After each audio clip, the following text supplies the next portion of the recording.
It was a quiet evening when the doorbell rang unexpectedly.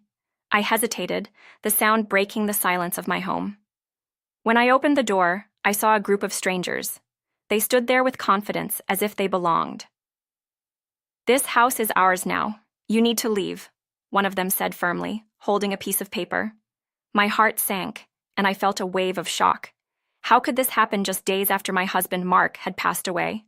I was still grieving, and now this. "What are you talking about?" I asked, trying to stay calm. They looked at each other, their confidence unwavering. "Mark left this house to us in his will," the man said. His voice was sharp, like he expected no argument. I froze for a moment, their words echoing in my mind. Mark was always careful with important things. He wouldn't leave this unresolved. I took a deep breath. "If that's true, let me see the will," I said. The man smirked and handed me the document. As I looked at it, something felt off. The handwriting was Mark's, but there were no seals or lawyers' signatures. It wasn't legal. Anger rose inside me, but I stayed composed. "This isn't valid," I said, handing it back. "Mark transferred the house to me before he passed. I have the legal papers to prove it." Their faces changed, their confidence fading. "You're lying," one of them said, but I could hear the doubt in her voice. "Wait here," I said. I went to the study and returned with the official documents showing my name as the owner. Their faces turned pale as they read the papers. "How could he do this?" one of them muttered. "This house belongs to his family." I'd had enough. Mark trusted me to take care of his wishes. He wanted me to live here in peace. They started arguing, their voices rising. I raised my hand to stop them. "Leave," I said firmly. "If you think you have a claim, go to court, but stay away from my home." They left reluctantly, their glares warning me this wasn't over. As the door closed, I leaned against it, exhausted but determined. I knew they'd be back, but I was ready to fight for what was mine. The next few days were emotional. I was mourning Mark and preparing for another confrontation. My friends told me to take legal action, but I didn't want to escalate things unless necessary. As I feared, they returned, this time with lawyers. They were determined to challenge the ownership of the house. I stayed calm and called Sarah, my lawyer, who had helped Mark and me with our estate planning. Sarah arrived quickly, her calm presence reassuring. She reviewed the situation and addressed them confidently. "This document is not legally binding," she explained. "The house is legally owned by Lauren, as per Mark's wishes." They argued, but Sarah presented the evidence, leaving them with no defense. I watched as their confidence crumbled. "This isn't over," one of them said angrily as they left. But I knew it was. The law was on my side. For a while, life was peaceful. I began to heal and focus on preserving the memories Mark and I had created. I found comfort in the quiet moments, sitting by the fireplace and thinking about our time together. But just as I started to feel safe, it happened again. Late one night, I heard noises outside.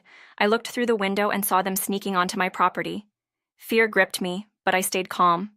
I called the police and reported the trespassers. The police arrived and caught them. They claimed they were there to collect family belongings, but the officers didn't believe them. I explained their previous attempts to take the house, and they were warned to stay away. After that, I decided to take stronger action. With Sarah's help, I filed a restraining order against them. It was exhausting, but it was necessary to protect the home Mark and I had loved. Months passed, and things began to settle. I dedicated myself to honoring Mark's memory, filling the house with reminders of our life together.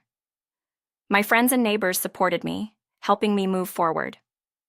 One evening, as I sat by the fireplace, I spoke softly as if Mark could hear me. "We did it," I said. "We protected our home." For the first time in a long while, I felt a sense of peace. The battle was over, and though the scars remained, I felt stronger. Life without Mark would never be the same, but his presence was everywhere in the house. Every day, I carried his love and strength with me, knowing he would be proud of the fight I had fought to protect our home. Despite the calm, I remained cautious. The past few months had shown me that peace could be fleeting. I started a new routine of documenting everything related to the house, Every piece of mail, every phone call, and every unexpected visit went into a file.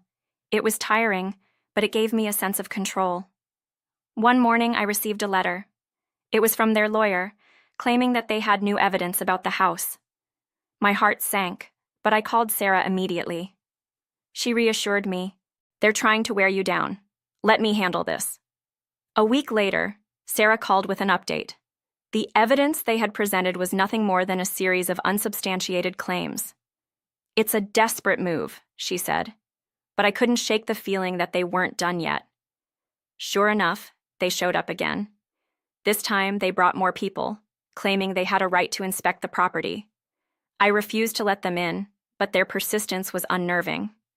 I called the police, who arrived quickly and escorted them away. After that incident, I decided to install security cameras around the house. The sight of the cameras seemed to deter them, but I could feel their eyes on me every time I left the house. It was as though they were waiting for me to slip up. Then, one day, everything changed. I came home to find a note slipped under my door. It was from one of them begging for a meeting. The tone was different, not demanding, but pleading. Against my better judgment, I agreed to meet them in a public place. At the cafe, I saw her sitting nervously.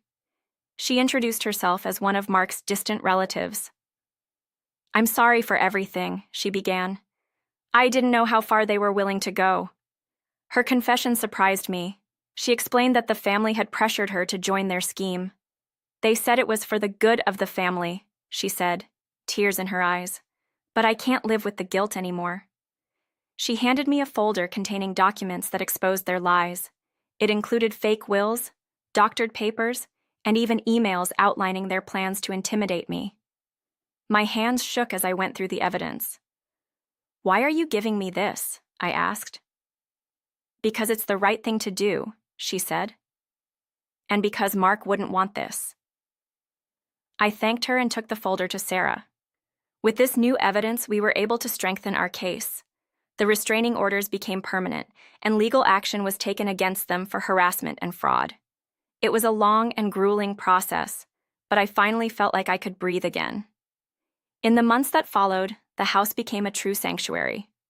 I planted a garden in Mark's memory, filling it with his favorite flowers. Friends and neighbors often stopped by, and the house was filled with laughter and life once more. Every night, I would sit by the fireplace and talk to Mark.